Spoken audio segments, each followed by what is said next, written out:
ওম শান্তি। আজকের বাংলা মুরলি 10/7/2024 প্রাত মুরলি। ওম শান্তি। বাপদাদা, মধুবন। বাবা বলেন, মিষ্টি বাচ্চারা, এখন শতপ্রধান হয়ে ঘরে ফিরে যেতে হবে। তাই নিজেকে আত্মা মনে করে নিরন্তর বাবাকে স্মরণ করার অভ্যাস করো। উন্নতির দিকে সদা খেয়াল রাখো। আজকের প্রশ্ন, পড়াশোনায় দিন দিন এগিয়ে চলেছ নাকি পিছিয়ে পড়েছ, তার চিহ্ন কি? উত্তর, পড়াশোনায় যদি এগিয়ে চলেছ তাহলে হালকা ভাবের অনুভূতি হবে। বুদ্ধিতে থাকবে এই শরীর তো ছি, একে ছাড়তে হবে। আমাকে তো এখন ঘরে ফিরে যেতে হবে। দৈবী গুণ ধারণ করতে থাকবে। যদি পিছিয়ে পড়েছ তাহলে আচার আচরণে অসুরী গুণ দেখা দেবে। চলতে ফিরতে বাবার স্মরণ স্থির থাকবে না। তারা ফুল অর্থাৎ পুষ্প হয়ে সবাইকে সুখ দিতে পারবে না। এমন বাচ্চাদের ভবিষ্যতে সাক্ষাৎকার হবে, তখন অনেক দণ্ড ভোগ করতে হবে। ওম শান্তি। বুদ্ধিতে এই স্মৃতি যেন থাকে যে আমরা শতপ্রধান এসেছিলাম। আত্মিক পিতা অর্থাৎ রুহানি বাবা আত্মারূপী রুহানি বাচ্চাদের বোঝাচ্ছেন। এখানে সবাই বসে আছে, কেউ বা দেহ অভিমানী হয়ে, আবার কেউ দেহি অভিমানী হয়ে। কেউ এক সেকেন্ডে দেহ অভিমানী আর পর মুহূর্তেই দেহি অভিমানী হতে থাকবে। এমন তো কেউ বলতে পারবে না যে আমরা সারা দিন দেহি অভিমানী হয়ে বসি। না, বাবা বোঝান, কোনো সময় দেহি অভিমানী, কোনো সময় দেহ অভিমানে থাকবে। এখন বাচ্চারা তো এই কথা জানে আমরা আত্মারা এই শরীর ত্যাগ করে ঘরে ফিরে যাব, মহানন্দে ফিরতে হবে। সারা দিন এই চিন্তনই করতে থাকবে যে আমরা শান্তিধামে যাব, কারণ বাবা তো পথ বলে দিয়েছেন। অন্য লোকেরা তো আর এই রূপ চিন্তন নিয়ে বসবে না। এই শিক্ষা কেউ পায় না, চিন্তনও থাকবে না। তোমরা বুঝেছ যে এটা হলো দুঃখধাম। এখন বাবা সুখধামে যাওয়ার পথ বলে দিয়েছেন। বাবাকে যত স্মরণ করবে ততই সম্পূর্ণ হয়ে যথাযোগ্য রূপে শান্তিধামে যাবে। একেই মুক্তি বলা হয়, যার জন্য মানুষ গুরুর কাছে দীক্ষিত হয়। কিন্তু মানুষ একেবারেই জানে না যে মুক্তি, জীবন মুক্তি কি, কারণ এই কথাটি হলো নতুন। তোমরা বাচ্চারাই বুঝতে পেরেছ যে এখন আমাকে ঘরে ফিরতে হবে। বাবা বলেন, স্মরণের যাত্রার দ্বারা পবিত্র হও। তোমরা সর্বপ্রথম যখন এসেছিলে শ্রেষ্টাচারী দুনিয়ায়, তখন শতপ্রধান ছিলে। আত্মা শতপ্রধান ছিল। কারো সঙ্গে কানেকশনও পরে হবে।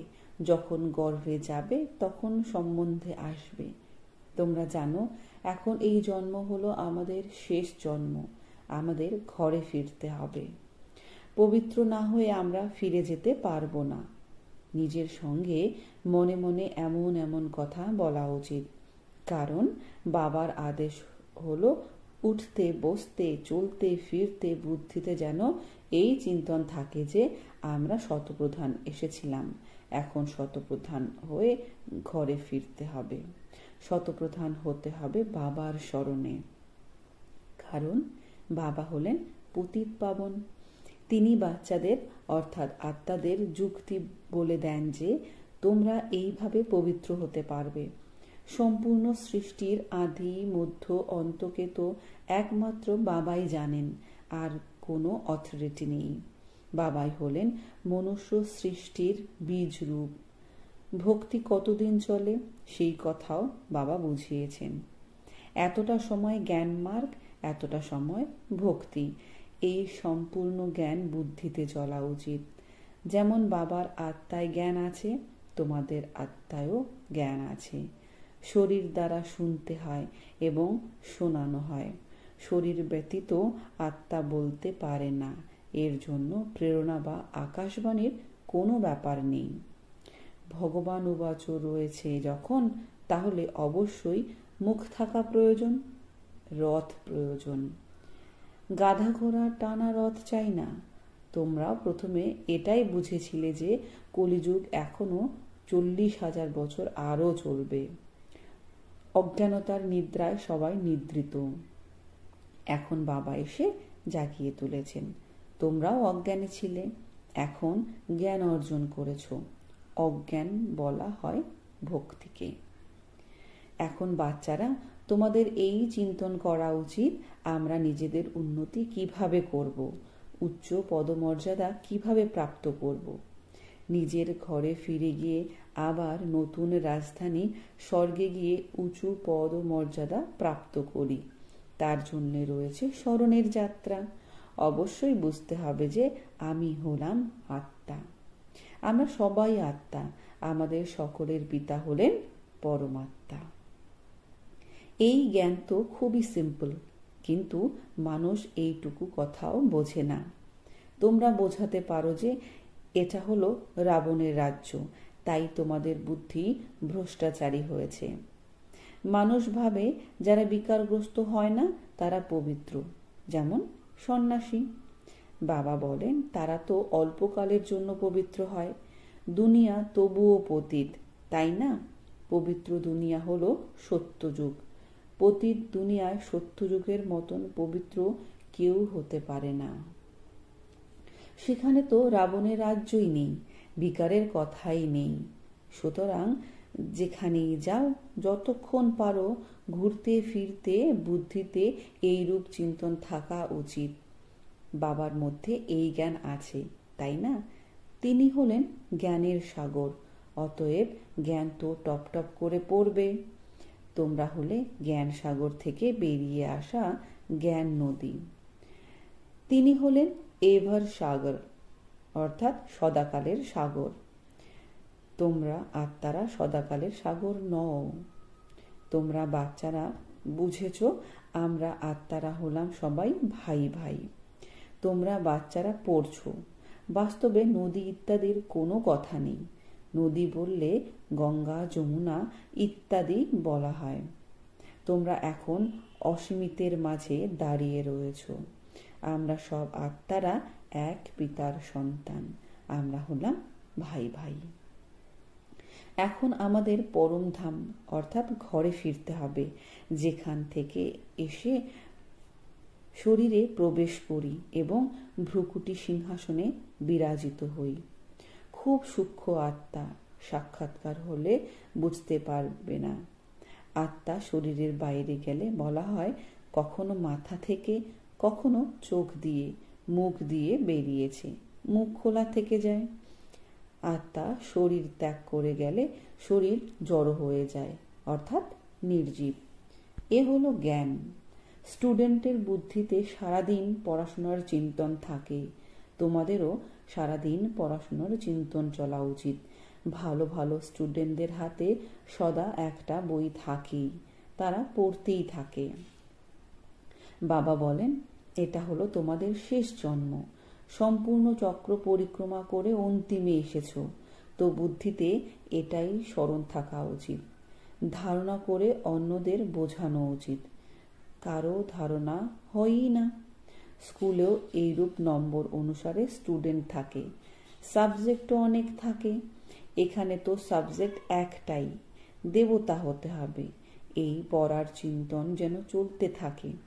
এমন নয় পড়াশোনা ভুলে অন্য অন্য চিন্তন করবে। ব্যবসাদার হলে ব্যবসার চিন্তন চলবে, স্টুডেন্টের পড়াশোনার চিন্তন চলবে। বাচ্চারা, তোমাদেরও নিজেদের পড়াশোনায় থাকতে হবে। গতকাল একটি নিমন্ত্রণ পত্র এসেছিল ইন্টারন্যাশনাল যোগ কনফারেন্সের। তোমরা তাদের লিখতে পারো। তোমাদের এই যোগ তো হলো হঠযোগ, শারীরিক যোগব্যায়াম। এই যোগের মুখ্য উদ্দেশ্য কি? তাতে লাভ কি? আমরা তো রাজযোগ শিখছি। পরমপিতা পরমাত্মা, যিনি হলেন জ্ঞানের সাগর, তিনি হলেন রচয়িতা। তিনি আমাদের নিজের এবং রচনার জ্ঞান শোনাচ্ছেন। এখন আমাদের ঘরে পরমধামে ফিরতে হবে। মনমনা ভব, এ হলো আমাদের মন্ত্র। আমরা বাবাকে এবং বাবার দ্বারা যা অবিনাশী উত্তরাধিকার অর্থাৎ বর্ষা প্রাপ্ত করি, সেসব স্মরণ করি। তোমরা এই হরযোগ ইত্যাদি করছো, এর মুখ্য উদ্দেশ্য কি? আমরা নিজেদের যোগের কথা তো বলেছি যে আমরা এই যোগ শিখছি। তোমাদের এই হরযোগ দ্বারা কি প্রাপ্ত হয়? এমন রেসপন্স নাটশেল লিখতে হবে। এমন নিমন্ত্রণ তোমাদের কাছে অনেক আসে। অল ইন্ডিয়া রিলিজিয়াস কনফারেন্সের নিমন্ত্রণ পত্র এলে তোমাদের যদি জিজ্ঞাসা করা হয় যে তোমাদের এইম অবজেক্ট কি, তো তাদের বলো আমরা এটা শিখছি। নিজেরটা অবশ্যই জানানো উচিত, তাই না? কারণ এই রাজযোগ তোমরা শিখছো। বলবে আমরা পড়ছি, আমাদের যিনি পড়াচ্ছেন তিনি হলেন ভগবান। আমরা সবাই হলাম ব্রাদার্স। আমরা নিজেদের আত্মা ভাবি। অসীম জগতের বাবা বলেন নিজেকে আত্মা নিশ্চয় করে মামেকম স্মরণ করো, তাহলে তোমাদের পাপ নষ্ট হবে। এমন এমন বক্তব্য লিখে ভালোভাবে প্রিন্ট করে রেখে দাও। তারপরে যেখানে যেখানে কনফারেন্স ইত্যাদি হবে পাঠিয়ে দিও। তারা বলবে এরা তো খুব ভালো কায়দা বা নিয়ম শিখছে। এই রাজযোগের দ্বারা রাজার রাজা, বিশ্বের মালিক হওয়া যায়। প্রত্যেক 5000 বছর পরে আমরা দেবতায় পরিণত হই, পরে মানুষ হই। এমন এমন বিচার সাগর মন্থন করে ফার্স্ট ক্লাস লিখিত বক্তব্য তৈরি করা উচিত। তারা তোমাদের কাছে এই উদ্দেশ্য জিজ্ঞাসা করতে পারে, তাই এই বক্তব্য প্রিন্ট করিয়ে রাখো। আমাদের মুখ্য উদ্দেশ্যটি হলো এইভাবে লিখলে টেম্পটেশন অর্থাৎ ইচ্ছে জাগ্রত হবে। এতে কোনো রকম হরযোগ বা শাস্ত্র নিয়ে বাদ বিবাদ করার কথা নেই। তাদের শাস্ত্র চর্চা করারও খুব অহংকার থাকে। তারা নিজেদেরকে শাস্ত্রের অথরিটি ভাবে। বাস্তবে তারা হলো পূজারী। অথরিটি তো পূজ্য আত্মাদের বলা হবে। পূজারীদের কি বলা হবে? অতএব এই কথা ক্লিয়ার লেখা উচিত, আমরা কি শিখছি। বিকেদের নাম তো বিখ্যাত হয়ে গেছে। যোগ তো হলো 2 প্রকারের, এক হলো হঠযোগ, দ্বিতীয় হলো সহযোগ। সেই যোগ কোনো মানুষ শেখাতে পারে না। রাজযোগ একমাত্র পরমাত্মাই শেখান। বাকি এত সব অনেক প্রকারের যোগ হলো মনুষ্য মত অনুসারে। স্বর্গে দেবতাদের তো কারো মতের দরকার নেই, কারণ অবিনাশী উত্তরাধিকার প্রাপ্ত হয়েছে। তারা হলেন দেবতা অর্থাৎ দৈবী গুণধারী। যে আত্মার এমন গুণ নেই তাকে অসুর বলা হবে। দেবতাদের রাজ্য ছিল, পরে তারা কোথায় গেলেন, 84 জন্ম কিভাবে নিয়েছেন, সিঁড়ির চিত্রে বোঝানো উচিত। সিঁড়ির চিত্রটি খুব ভালো। যা তোমাদের অন্তরে আছে সেসব সিঁড়ির চিত্রে আছে। সমস্ত কিছু নির্ভর করছে পড়াশোনার উপরে। এই পড়াশোনাটি হলো সোর্স অফ ইনকাম। এই পড়াশোনা হলো সবচেয়ে উঁচু, দি বেস্ট, সর্বশ্রেষ্ঠ। দুনিয়া জানে না দি বেস্ট পড়াশোনা কোনটি। এই পড়াশোনার দ্বারা মানুষ থেকে দেবতা, ডবল ক্রাউন অর্থাৎ ডবল মুকুটধারী হওয়া যায়। এখন তোমরা ডবল মুকুটধারী হওয়ার পুরুষার্থ করছো। পড়াশোনা তো একটাই, তারপরে কেউ কোনো পথ প্রাপ্ত করে, কেউ বা অন্য।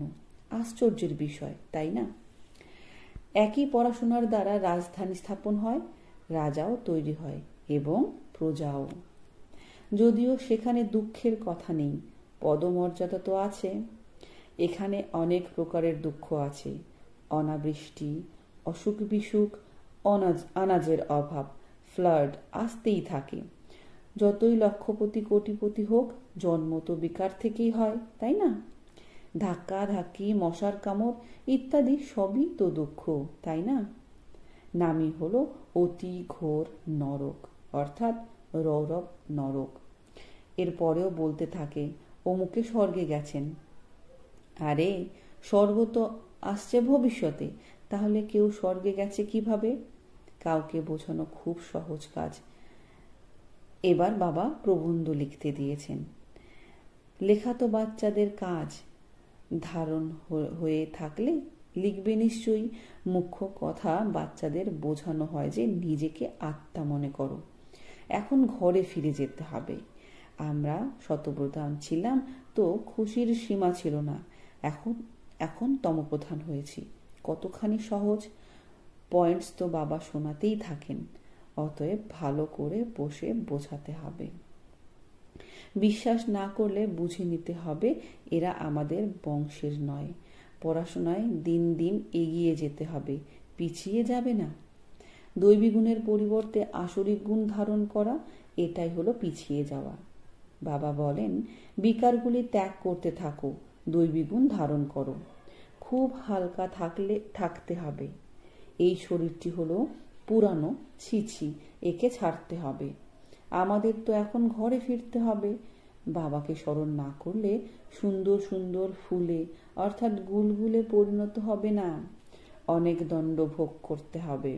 ভবিষ্যতে তোমাদের সাক্ষাৎকার হবে, জিজ্ঞাসা করা হবে, তোমরা কি সার্ভিস করেছো? তোমরা কখনো কোর্টে যাওনি? ব্রহ্মা বাবা সব কিছু দেখেছেন, কিভাবে তারা চোর ধরে, তারপরে কেস চলে। ঠিক সেই রকম সেখানে তোমাদেরকেও সব সাক্ষাৎকার করানো হবে। দণ্ড ভোগ করে পয়সার পদমর্যাদা প্রাপ্ত করবে। টিচারের তো দয়া হয়, তাই না? এরা ফেল হয়ে যাবে। বাবাকে স্মরণ করার এই সাবজেক্টটি হলো সবচেয়ে ভালো, যার দ্বারা পাপ বিনষ্ট হয়। বাবা আমাদের পড়ান, এই কথাটি স্মরণ করতে করতে চক্র পরিক্রমা করা উচিত। স্টুডেন্ট টিচারকে স্মরণও করে আর বুদ্ধিতে পড়াটাও থাকে। টিচারের সঙ্গে যোগ তো নিশ্চয়ই থাকবে, তাই না? এই কথা বুদ্ধিতে থাকা উচিত। আমরা সব আত্মা ভাইদের একজনই টিচার, তিনি হলেন সুপ্রিম টিচার। ভবিষ্যতে অনেকে জানবে। ওহ প্রভু, তোমার লীলা মহিমা বর্ণনা করতে করতে মরে যাবে, কিন্তু প্রাপ্তি কিছুই হবে না।